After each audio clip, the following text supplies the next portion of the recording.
জি sir.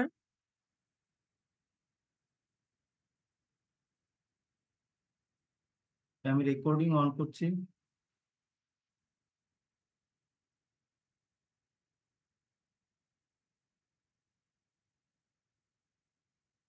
আমাদের last ক্লাসে আমরা দেখছিলাম ফাইন্যান্সিয়াল লিবারালাইজেশনের যে সিকোয়েন্সিং এর ব্যাপারটা দেখেছিলাম। সিকোয়েন্সিংটা আমরা বলেছিলাম যে how to liberalize the capital account in a country. তো সেটার ব্যাপারে তোমার বেশ কিছু পলিসি সাজেশন যে কিভাবে করা যাবে, কোন কোন ইন্ডিকেটর ব্যবহার করতে হবে এবং সেটা কত বছর আগে বা টু হোয়াট এক্সটেন্ট সেটা হলে আমরা এই ক্যাপিটাল লিবারালাইজেশনের দিকে যেতে পারবো। তো সেইটার ব্যাপারে একটা সাজেশন ছিল এবং এখানে তোমাদের যেটা ছিল যে এইখানে প্রত্যেকটার ব্যাপারে বেশ কিছু mistakes happened in different countries. সেইগুলোর উপর বেসড করেই এইগুলোকে সাজানো হয়েছে। তো সেই মিস্টেক গুলো থেকে তোমার কারেকশন করার জন্য, সেটা যাতে না হয় সেজন্য এই ধরনের একটা পলিসি সাজেশন দেওয়া হয়েছে যে তোমার ট্রেড লিবারালাইজেশন অ্যাটলিস্ট 2 ইয়ার্স আগে করতে হবে, fiscal deficit 5% of GDP for 3 years previously, domestic financial liberalization 2 years previously, opening banking sector 2 years previously, government ownership less than 40% 2 years previously, a robust system of prudential regulation and supervision in place. So এই ক্ষেত্রে মোটামুটি ভাবে দেখা গিয়েছে যে বাকি সবগুলোর ক্ষেত্রেই তোমার সবাই মোটামুটি ভাবে ফলো করেছে বা সবগুলোর ক্ষেত্রে সবাই আহ আহ আহ, করে। বাট যে 4 নম্বর পয়েন্ট আর হচ্ছে 6 নম্বর পয়েন্টের ব্যাপারে বেশিরভাগ ডেভেলপিং কান্ট্রিতে সেগুলো তারা ফলো করে নাই, যেই কারণে দেখা গিয়েছে যে এই ক্যাপিটাল অ্যাকাউন্ট লিবারালাইজেশনের ফলে যে শকটা তাদের ফাইন্যান্সিয়াল সিস্টেমের উপর এসে পড়েছে, সেই শকটা ওই ইকোনমি গুলো নিতে পারে নাই। সেই জন্য আমরা দেখি যে সেখানে ফাইন্যান্সিয়াল ডিস্ট্রেস অর্গানাইজেশন গুলোতে বা ফাইন্যান্সিয়াল যে রিফ্রেশ ফাইন্যান্সিয়াল এই প্রবলেম গুলো যেগুলো হয়েছে,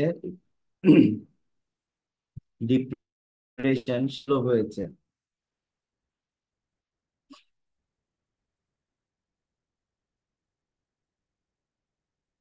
তো এখানে আমাদের কনক্লুড করেছিলাম যে many mistakes were thus made in the process of liberalization.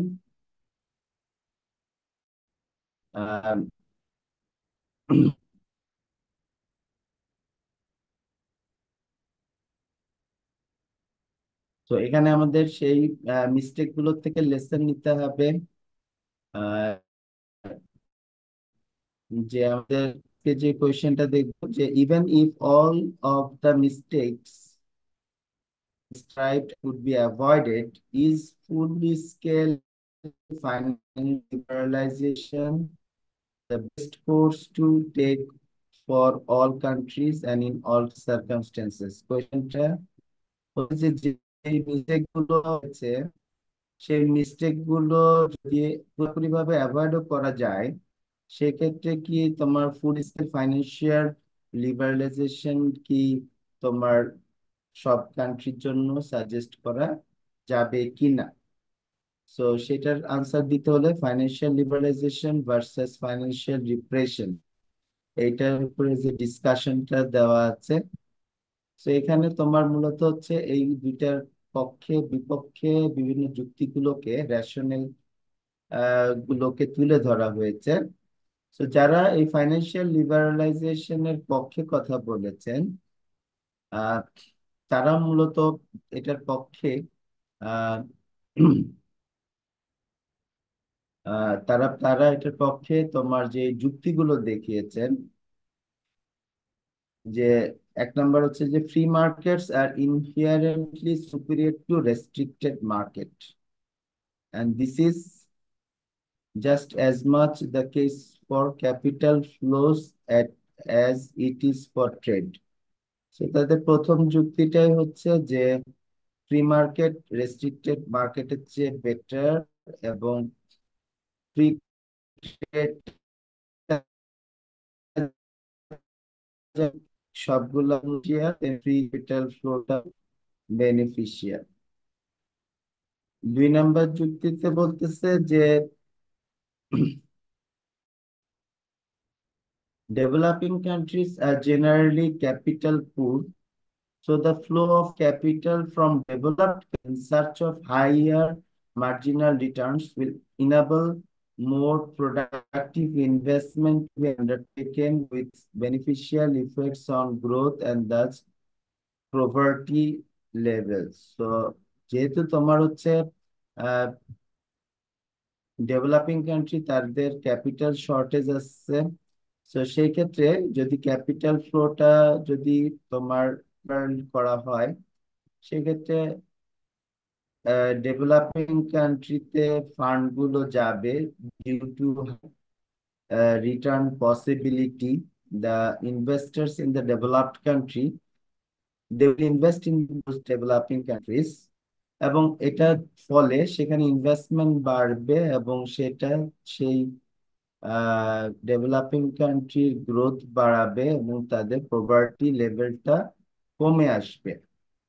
এটা হচ্ছে সেকেন্ড যুক্তি।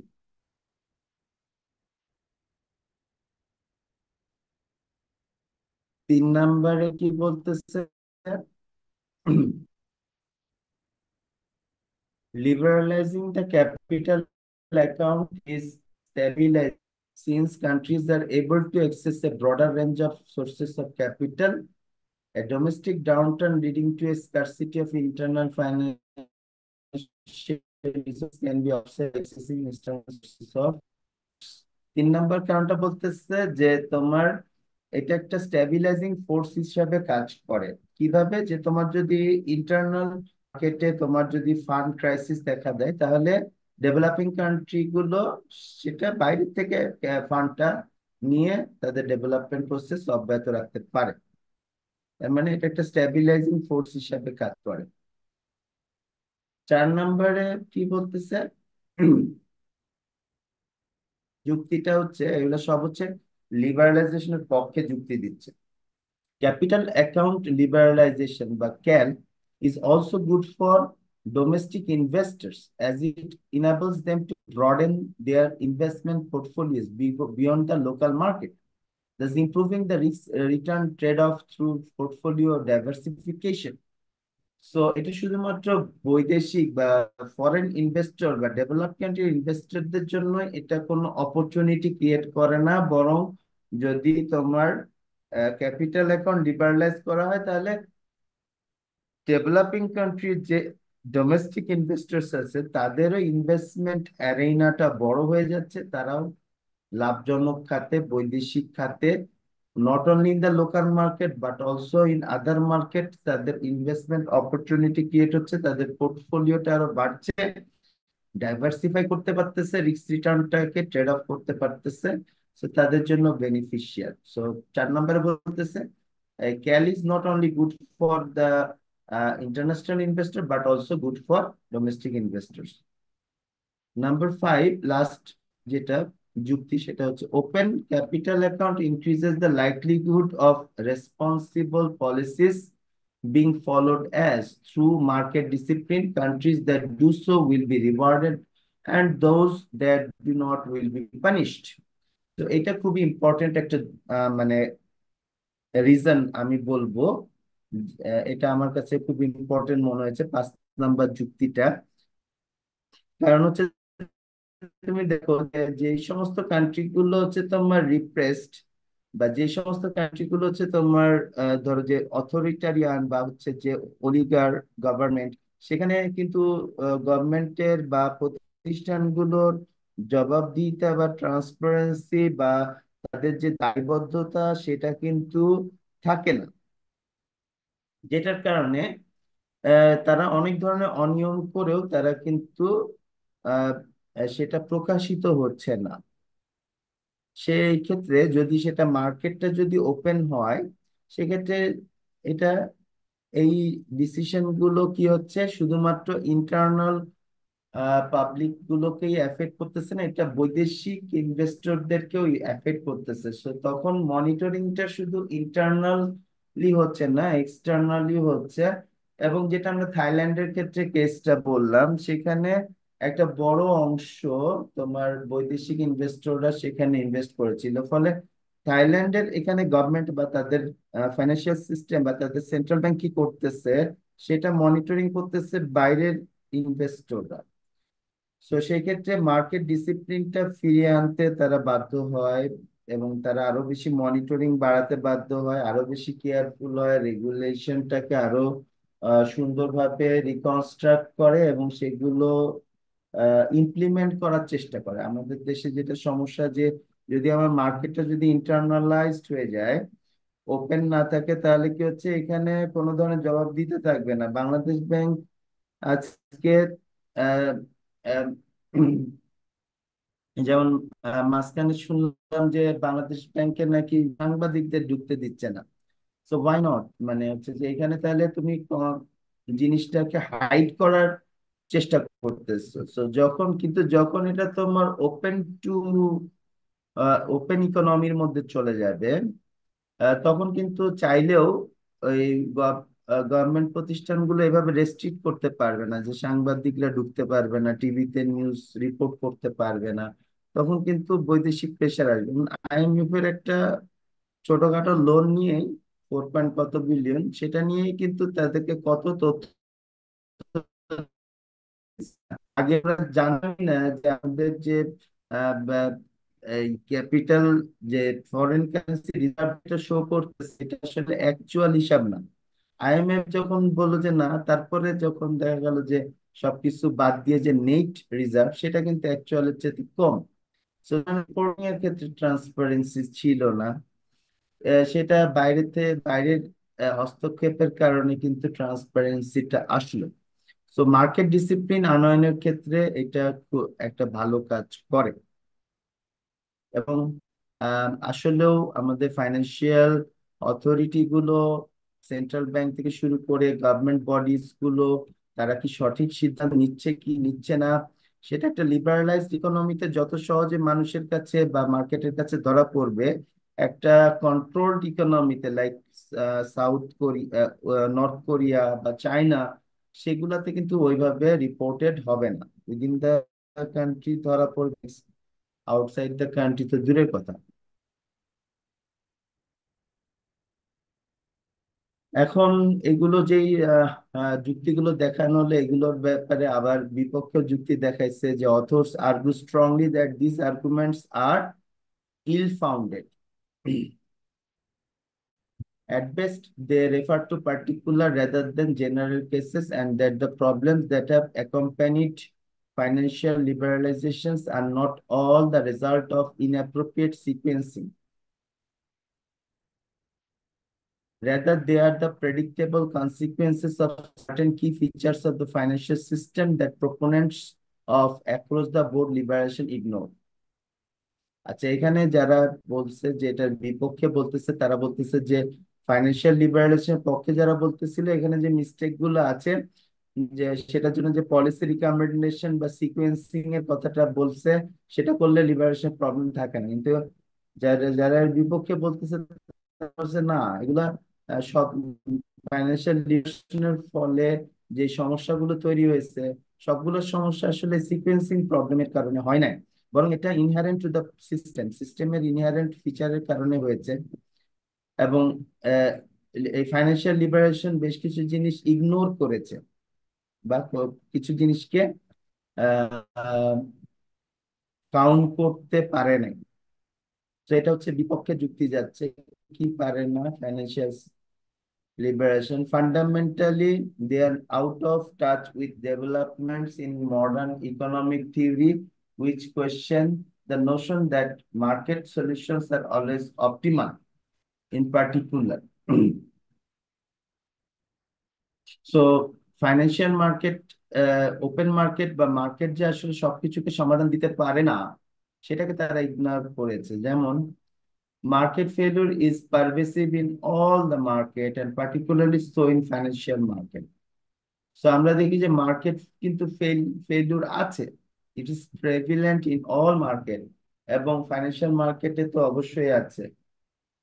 Given this, government intervention can often be, at least in principle, welfare enhancing.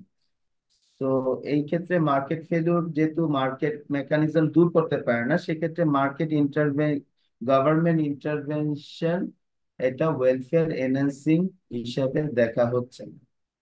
তাহলে এক নম্বর যুক্তি কি গেল, যে বিপক্ষে, যে ফাইন্যান্সিয়াল লিবারালাইজেশন পক্ষে যারা বলছে, তারা যে মার্কেট মেকানিজম যে সবসময় সঠিকভাবে কাজ করতে পারে না, বা যে মার্কেট ফেলিউরের যে ব্যাপারটা, সেটাকে তারা মানে কাউন্ট করে না। দুই নম্বর যুক্তি, দুই নম্বর যুক্তিটা কি, যে capital account liberalisation does not necessarily lead to higher growth by attracting funds that can be used for investment purposes. It is just as likely to do the opposite and lead to widespread capital flight from the country. তো থাইল্যান্ডের ক্ষেত্রে যেমন যেটা হয়েছিল, যে অনেক ইনভেস্টররা থাইল্যান্ডে ইনভেস্ট করা শুরু করলো আফটার ক্যাপিটাল অ্যাকাউন্ট লিবারালাইজেশন করলো 1990-তে। কিন্তু সেটার পিছনে ওদের একটা মার্কেটের একটা ইনহেরেন্ট ক্যারেক্টারিস্টিক ছিল, যে local interest rate was higher than the comparative countries, যেই কারণে তাদের ওখানে ইনভেস্টমেন্ট করলে আমি এক্সচেঞ্জ রেটের বেনিফিটটা পাবো, প্লাস এক্সচেঞ্জ রেটটা যেহেতু তোমার ফিক্সড এই রেজিম ছিল, সেজন্য কোনো আমার এক্সচেঞ্জ রেট রিস্ক ছিল না বিধায় ওখানে এতগুলো ইনভেস্টমেন্ট গেছে, মানে টাকা গেছে, কিন্তু সেখানে ইনভেস্টমেন্ট করার মতো অপরচুনিটি কিন্তু বেশি ছিল না, যেটা আমরা পরবর্তীতে প্রবলেম দেখলাম। সো এখানে বলছে যে এরকম সিচুয়েশন তো সব কান্ট্রিতে হবে এমন কোনো গ্যারান্টি নাই। তো বাংলাদেশে যদি আজকে আমি করি, তাহলে হয়তো বাংলাদেশে ইনভেস্টমেন্ট করতে চাইবে না, বরং কি হবে, যে আমার যেটুকু রিজার্ভ আছে এই টাকাটাও যার যার মতো সে বিদেশে নিয়ে চলে যাবে। So আমার আর এখানে দেশে কোনো রিজার্ভই থাকবে না। তো উল্টাটা তো হতে পারে, যে এটাও হতে, so widespread capital flight from the country, সেটা কান্ট্রি টু কান্ট্রি কিন্তু সিচুয়েশন ভ্যারি করতে পারে। আচ্ছা, 3 নম্বর যুক্তিটা কি দেখাচ্ছে, even if capital account liberalization did attract short-term capital flows, there is no evidence uh, that flows of this kind will lead to higher growth through the funding of investment. Experience suggests that they are more likely to be used to boost consumption and lead to high asset price bubbles in non-traded sectors such as the property market in pre-1997 Thailand. So Thailand example দিয়ে ওইটা বলতেছে, যে থাইল্যান্ডে তো capital আনতে সমর্থ হইলো, কিন্তু ওইটা আসলে কোনো গ্রোথ পলিসি, হায়ার গ্রোথে কিন্তু ভূমিকা রাখে নাই। কারণ দেখা যাচ্ছে এটা কনজাম্পশন বুস্ট করতেছে, অ্যাসেট প্রাইস বাবল করে, যেটা পরবর্তীতে ক্রাইসিস, মোস্ট 20 না 30% হচ্ছে তোমার আনসোল্ড প্রপার্টি। সো সেটা হতে পারে। সো মানে even if you can attract capital in your country, but you may not have proper investment opportunity in the country.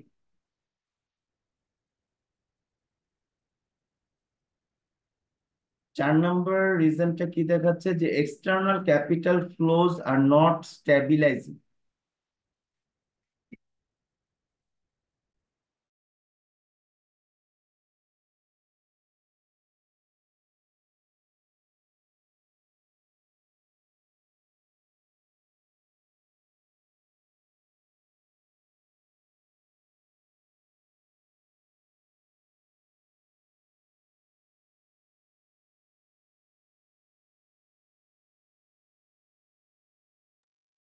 Okay, external capital flows are not stabilizing as argued by proponents of CAL, but are the exact opposite. External capital flows to developing countries are highly pro-cyclical, thereby tending to amplify pre-existing booms, leading to overheating and financial crisis and the exacerbation and lengthening of economic contraction. So এটা যেটা যে পক্ষে যে যুক্তিটা দেখাইছিল যে stabilising, এটা বিপক্ষে বলছে এটা স্ট্যাবিলাইজিং না।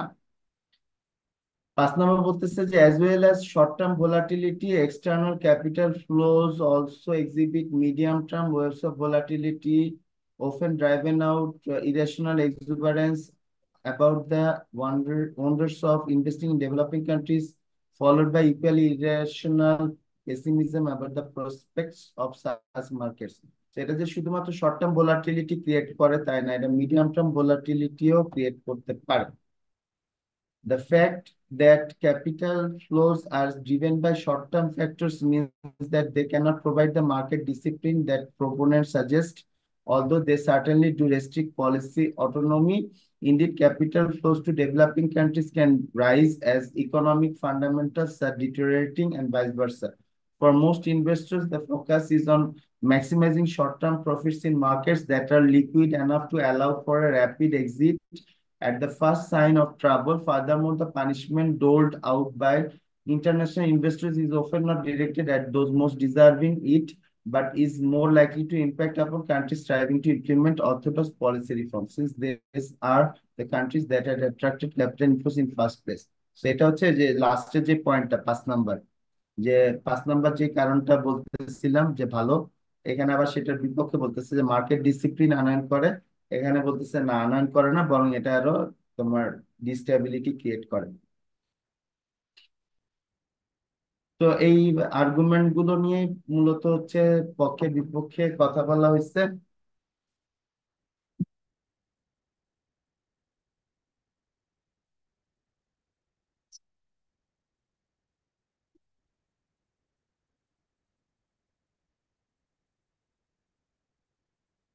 তো এইগুলো হচ্ছে পক্ষে বিপক্ষে বলা হয়েছে এবং এগুলা নিয়ে তোমরা মূলত হচ্ছে লিখবা যে এটার পক্ষে কি পক্ষের যুক্তিগুলা বিপক্ষের যুক্তিগুলা এটাকে সাজিয়ে লিখবা। আরো কিছু এখানে আছে, যেমন এগুলা থেকে কিছু পয়েন্ট তোমরা নিতে পারো যে এই অ্যাপ্রোচ গুলো প্রবলেম কি, এবং এখানে যে মার্কেটের সমস্যা, ফ্রি এটা ফ্রি মার্কেটের সমস্যা, এখানে কয়েকটা প্রবলেম বলা হচ্ছে। আর এখানে ফ্রি মার্কেটের আরো কিছু প্রবলেম দেখানো হচ্ছে, এখান থেকে দুই একটা পয়েন্ট অ্যাড করতে পারো। সো মা ফাইনাল যেটা হচ্ছে যে ফাইন্যান্সিয়াল লিবারেশনস বেটার রিকোয়েস্টের চাইতে, বাট এটা কখন করবে কোন কান্ট্রি স্পেসিফিক ভ্যারিয়েবলের উপর নির্ভর করবে। আর এই ক্ষেত্রে আমার গভর্নমেন্ট ইনিশিয়ালি কিছু রেস্ট্রিকটিভ রেখে বা সব পুরোপুরি ভাবে ছেড়ে দেওয়া যাবে না, কিছুটা কন্ট্রোল রাখতে হবে এবং টাইম টু টাইম কারেকশন করার সুযোগ থাকতে হবে, তাহলে এটাকে একটা কন্ট্রোল করা যাবে, এরকম একটা কনক্লুশন আসে।